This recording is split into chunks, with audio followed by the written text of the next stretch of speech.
Good evening everybody and welcome to our channel. Tonight I'm going to tell you about how I met my wife, Mercy.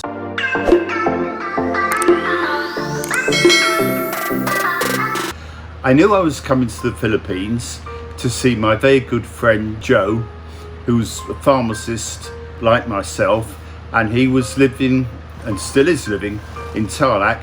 He's English and he has a Filipino wife. So I'd arranged to come and see him Easter 2013. But it was a bit touch and go whether I was going to come or not, because unfortunately in the February I had a burst appendix and peritonitis and I was very, very ill.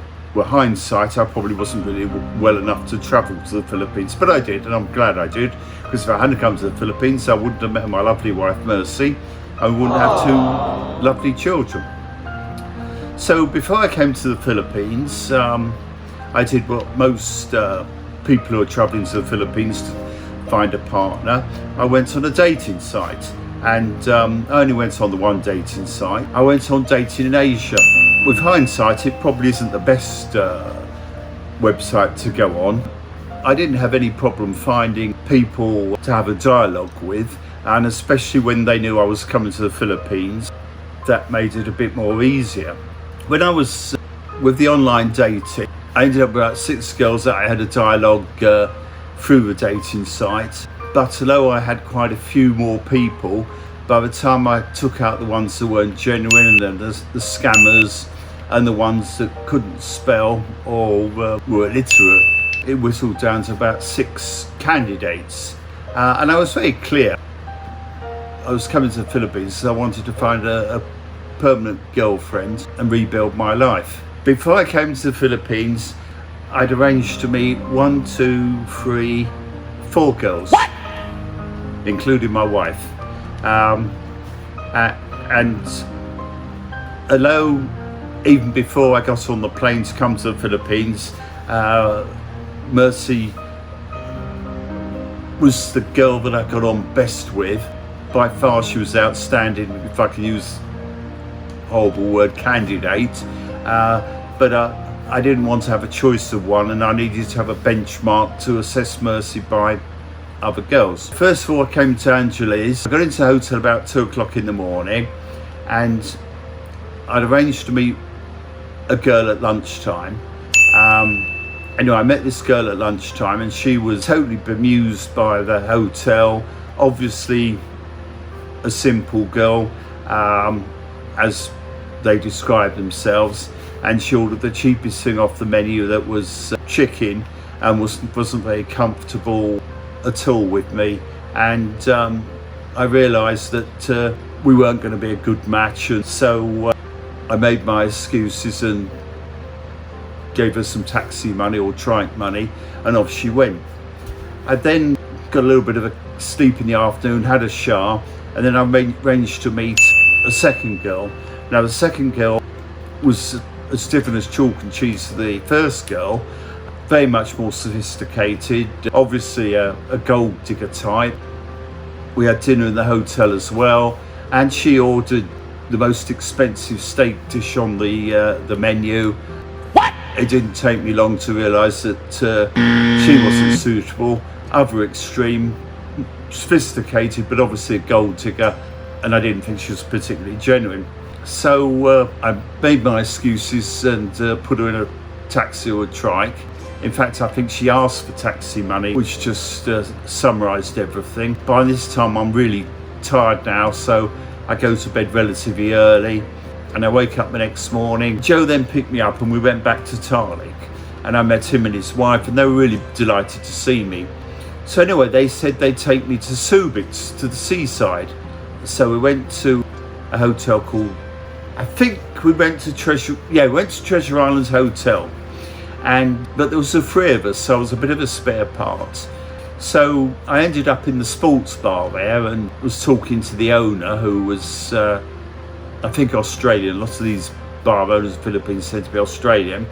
And I was telling him I met 2 girls and they weren't very suitable, but the girl that I really thought was by far the best person was Mercy. But she was in Cebu and I'm in Luzon, I'm in Tarlac. So he said to me, he said, well, look, and it's coming up for Easter. So he said, look, why don't you ask her to come up and see you in Tarlac? You'll have more time with her, and especially if you think that she's the one. So I thought, oh, that's a good idea. So I emailed or text Mercy and said, look, why don't you come up to Tarlac? Come and see me and my friends in Tarlac. I'll pay for your airfare. And I didn't really want to rush Mercy because I thought we've got plenty of time to get to know each other. So Mercy stayed in a hotel in Tarlac, and my friends lived just outside Tarlac. So Mercy came up, and the three of us met Mercy at the airport, as well as my friend and his wife's son. And we waited at the airport and had a little sign. And although Mercy knew what I looked like anyway, we had a little sign, and she came off the plane and was very friendly and got presents for everybody and got off to a really good start. So we got to know each other in Tarlac, and we got on really well, really well. And so I knew it was confirmation actually meeting Mercy in person that my instinct that she was the one was right. So the fourth girl that I was going to meet in Cebu, I messaged her and said, look, I'm really sorry, I don't want to mess you around, but I found the girl that is going to be my girlfriend, so I don't want to mess you around or waste your time, so I won't be coming to see you. So she sent a message back and saying, mate, I hope you rot in hell. She was oh my God, very disappointed and cross. And I told Mercy about that. I think maybe not at the time, maybe a little bit later, and of course that probably made Mercy feel good, I suspect. The day after we met at the airport, we went to SM Mall in Tarlac and we bought some things for Mercy and a couple of bits and pieces I want. But we went to this wonderful Chinese restaurant, the two of us, and of course I didn't realise that in the Philippines you've got two portions. Western dishes are only good for one, and Filipino or Chinese dishes are good for any number of people. Anyway, I ordered the soup, and there was only one size of soup there, and I thought that would be bound to be enough for two, but I didn't realise the soup was probably good for about 8 people. And we were drinking this soup, and we had to waste half of it, and you can't really do takeaway soup.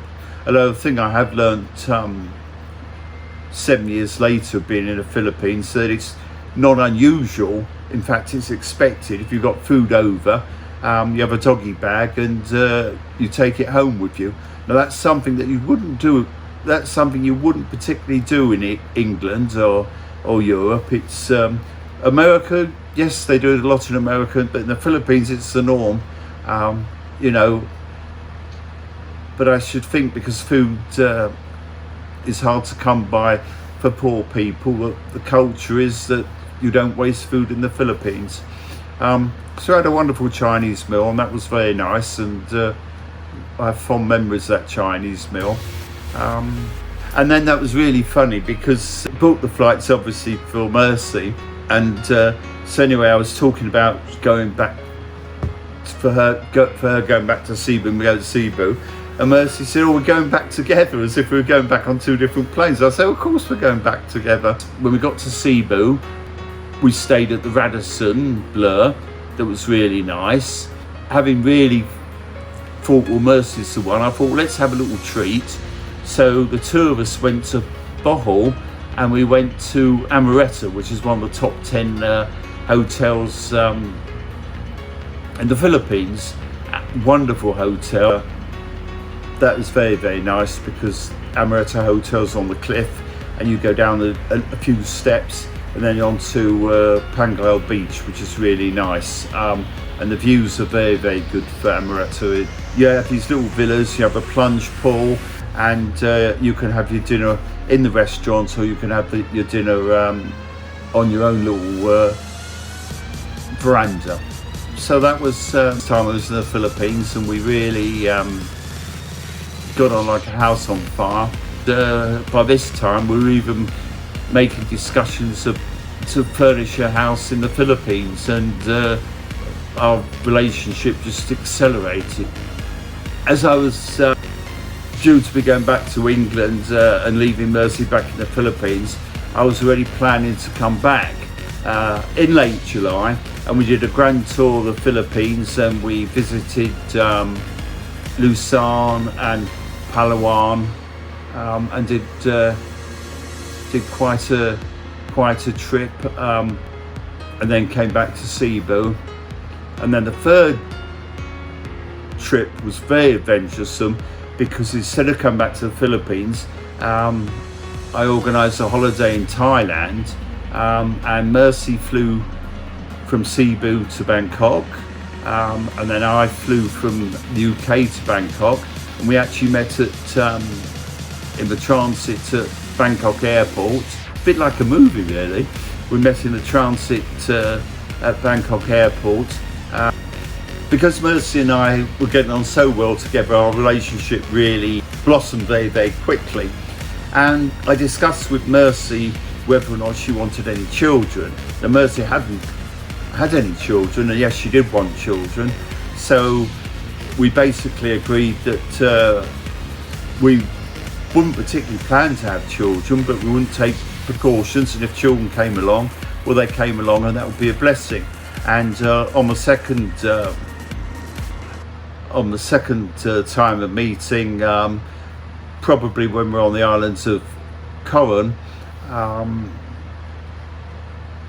Mercy fell pregnant with Marion, so Mercy fell pregnant very quickly.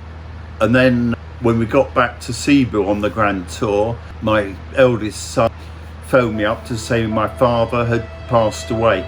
My father was very old and he'd been in bad health, and it wasn't unexpected, but I had hoped I'd get back to England before he died, but fortunately he died while I was still on the grand tour of the Philippines. Although they often say a birth and a death come together, well, in this case it was a conception and death fell together, and it's a great source of regret to me that my father obviously never saw Marianne. All the rest of my family are absolutely over the moon with the fact that Mercy was going to have a daughter. And in fact, my eldest daughter Sarah, she was so pleased when she found out that Mercy was having a girl, because she'd always wanted a sister. She flew with her two boys, my two grandsons, and flew to Cebu for the birth of Marianne. Sarah and Marianne got on really, really well, and Marianne calls Sarah Sister Sarah. The adjective sister is tacked onto Sarah. She never calls her Sarah, it's always Sister Sarah. All the children get on really, really well, and all the children except Mercy. Although that's not difficult, because Mercy's very easy to get on with. And although Mercy's very bright, she's also humble, and she doesn't sort of overpower people with her brightness and intellect. All my friends like Mercy. Well, I couldn't think of any reason why you wouldn't like Mercy. I've got no regrets 7 years later. Mercy, like all Filipinas, is very loyal and very supportive and very honest. I've got absolutely no regrets at all, and we've got two wonderful children. So I took the plunge. Would I have come all the way to the Philippines if I hadn't got a friend here? I don't think I would have done. It does help when you come to the Philippines for an expat to come and meet somebody you know who can show you the ropes, and that's a great help. So anyway, what I would recommend to any single, widowed or widowed and or divorced men in the UK, you could do a lot worse than come to the Philippines and find yourself a significant other Filipina. They make wonderful partners, wonderful wives, and you won't regret it. I got a premonition that Mercy was pregnant, so I said to Mercy, have you got any news for me? Mercy took a picture of the pregnancy test. So my wife said to me, is this the sort of news you're expecting? And it was, because I've got a premonition. I just knew that Mercy was pregnant. I don't know how I knew or why, but It was no surprise to me at all. It was no surprise to me that Mercy was pregnant. And it was the same with our second child, Michael. He came along very, very quickly. So the two of us must be very fertile, I suppose. I've now got 5 children, and I'm very happy, and all the 5 children are very happy, and they all get on really well with each other, and we're all very blessed. We're one big happy family. Thank you for listening to my part in the Morley journey. It's been a very happy 7 years for me. Hopefully I'll have many more years yet, and I wish you all well in your journey, and stay safe, God bless, and all the best from me.